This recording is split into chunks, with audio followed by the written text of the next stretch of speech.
Hello, this is Matt on the Moon Lambo channel. The biggest news that came yesterday in the world of crypto, at least if you're an XRP holder, came from Fox Business journalist Eleanor Terrett. And the post is on your screen. I'm going to quickly reread it just to make sure everybody's caught up to speed, but I want you to know this at the outset first. So it is the case. Eleanor has some sources. So this is not, so you can call the rumor if you want. This is an actual journalist, to be clear, okay? Has actual sources and an incredible track record, doesn't just put weird gossipy stuff up on the internet. And her sources are telling her that the SEC and Ripple appeal, the whole lawsuit, it's going to go away. It's going to be over very soon. That's the expectation here, right? And so there are some complexities here. But I'm going to share with you perspective from a few attorneys in this video to delve into this even further, including one XRP community member who is an attorney. And he seems to be very optimistic about this idea that, yeah, this could all just go away, just vacate the damn order effectively. This all goes bye-bye, and then we're golden. And depending on what the time frame of this is, this could absolutely happen in the throes of the biggest bull run in XRP history. Talk about adding fuel to the fire. That's the reason it matters for XRP holders. XRP itself has legal clarity regardless. We've known that since July 13th of 2023. So that aspect doesn't change no matter what. But the market, in a fit of exuberance, absolutely can respond to positive news like this. And I'm just going to share with you perspective from a few attorneys, but again, there's at least one. Actually, frankly, they all seem to agree on that general aspect. It's just kind of a question of what's the probability of that occurring? Because Ripple and the SEC can't come together and decide that happens because there's already been an actual ruling. So again, yes, some levels of complexity. But before going further, I do want to be clear, I do not have a financial background of any kind. I am not offering financial advice, and you definitely should not buy or sell anything because of anything I say or write. I'm just an enthusiast who enjoys making YouTube videos about crypto-related topics, but just as a hobby and just for fun. All right, so here is the news yesterday morning from Eleanor Terrett, Fox Business journalist, and she wrote the following. And this has now been seen 2.1 million times just from this post, and it's been discussed endlessly throughout. I mean, really, even if you're not an XRP holder, you heard about this one. This is a big deal. This is a big story. And so anyway, she wrote, Scoop, two well-placed sources tell me that the SEC v. Ripple case is in the process of wrapping up and could be over soon. My understanding is that the delay in reaching an agreement is due to Ripple's legal team negotiating more favorable terms regarding the August District Court ruling, which imposed a $125 million fine on the company and included a permanent injunction preventing the company from selling XRP to institutional investors. The argument, I'm told, is that if the new SEC leadership is wiping the enforcement slate clean for all previously targeted crypto firms because it believes regulatory clarity will resolve the underlying issue, why should Ripple still be penalized? Accepting the Torah's ruling as it stands would mean that Ripple is essentially agreeing to admit to wrongdoing. But now the SEC itself is seemingly unsure whether any wrongdoing occurred.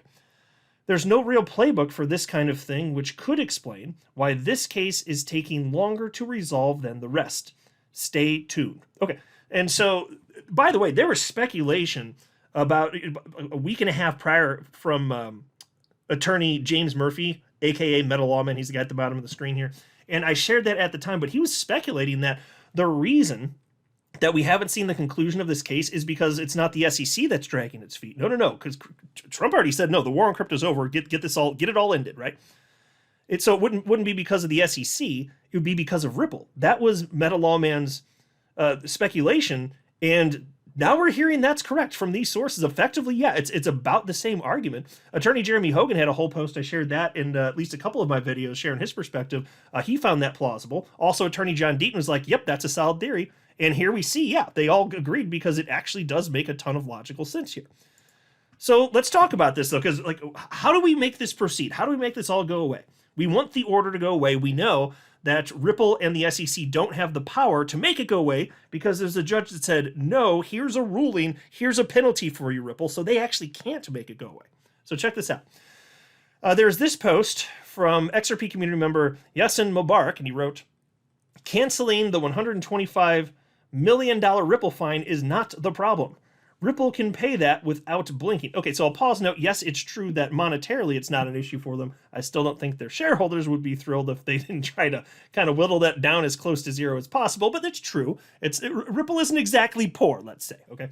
Anyway, then he says, the issue is the injunction preventing Ripple from selling XRP to institutional investors. That is the big deal. Ripple is negotiating to have that injunction removed somehow. I'm not a lawyer, so I don't know how that can be done legally given there is a court ruling.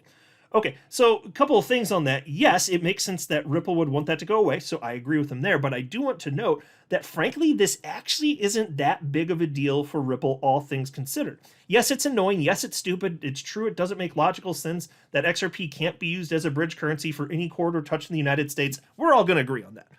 But it's not like there's not a solution. In fact, Ripple has publicly stated, we've known this for some time now, they've been using stablecoins instead of XRP in Ripple payments, using a stablecoin as a bridge currency instead of XRP for corridors touching the United States because they have to for legal reasons, even though it's stupid and they don't want to.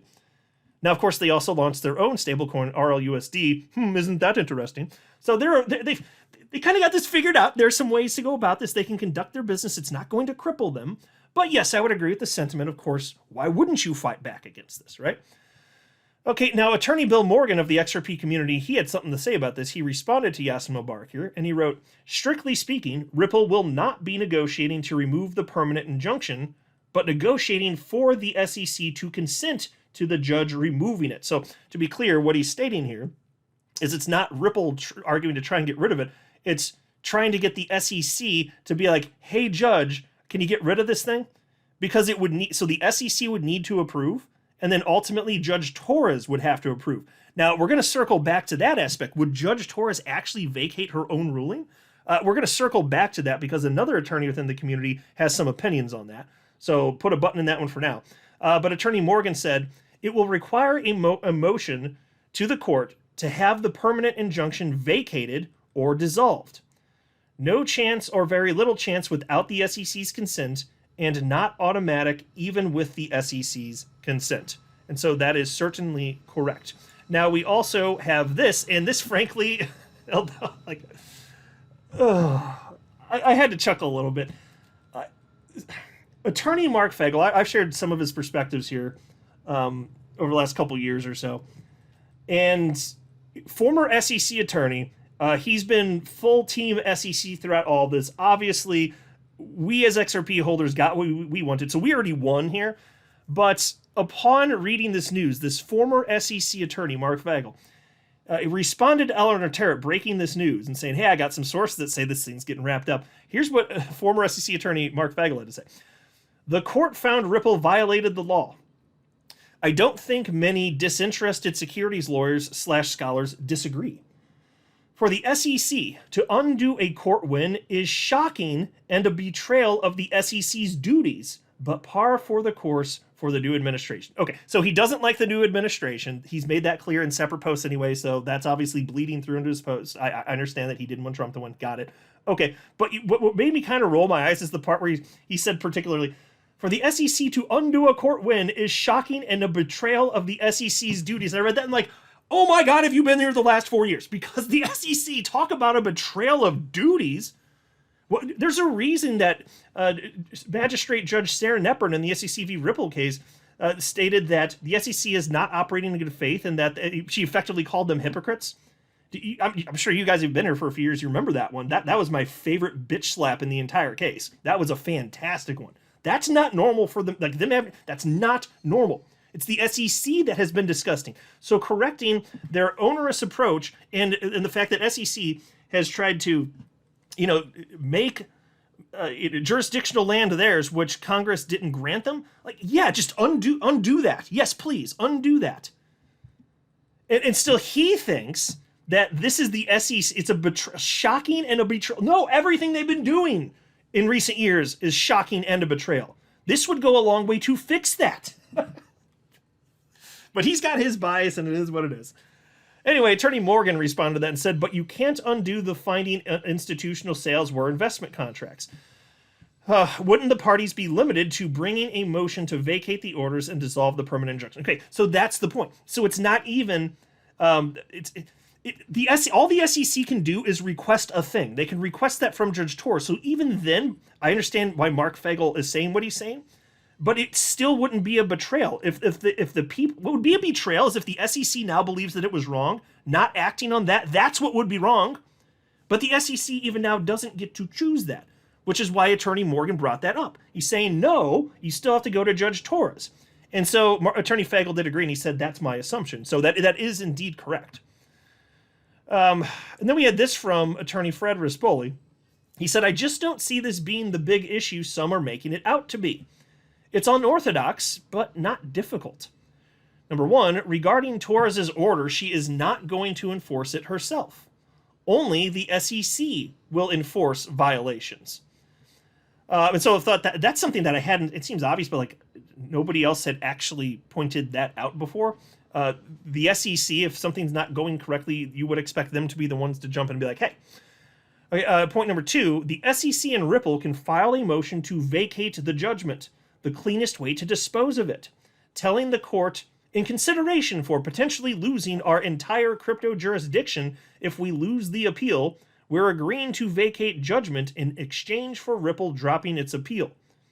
Torres is not going to second guess this. Okay, so think about this. I know what Attorney Fagel just said. It's a shocking betrayal. Like, well, no, it's strategically stupid on top of that. Even if you believe the SEC is correct, it's strategically stupid. They're risking everything if this doesn't go well. I've talked about that excessively on this channel.